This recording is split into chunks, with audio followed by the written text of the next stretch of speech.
అల్లిబిల్లి అల్లుకున్నట్టు ఉన్న నాగుంబాముల విగ్రహం మీదకి నాగుంబాము ఎక్కి పడిగే పెద్దగా చేసి ప్రజల కంట్లే పడ్డదట. జనం ఎట్లుంటారో ఎరికే కదా. అగో పులి అంటే ఇగో తోక అనే బాపతాయే. ఆ ముచ్చటెరకైన భక్త జనం చూసేదందుకు మస్తు మంది వచ్చిరట. నాగుల పంచమి కూడా ఇప్పట్లా లేదు.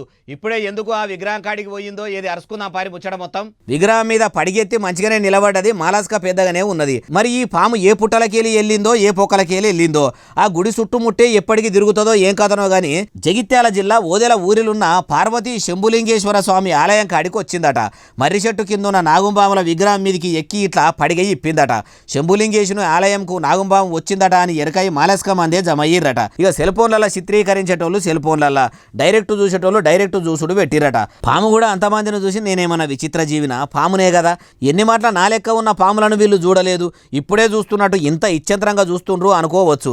ఇక నాగదేవత అనుకునేటోళ్ళు నాగదేవత, బైమిసుల తొవ్వదప్పి వచ్చింది అనుకునేటోళ్ళు అట్లా ఎవలకు తోచినట్టు వాళ్ళు అనుకున్నారు.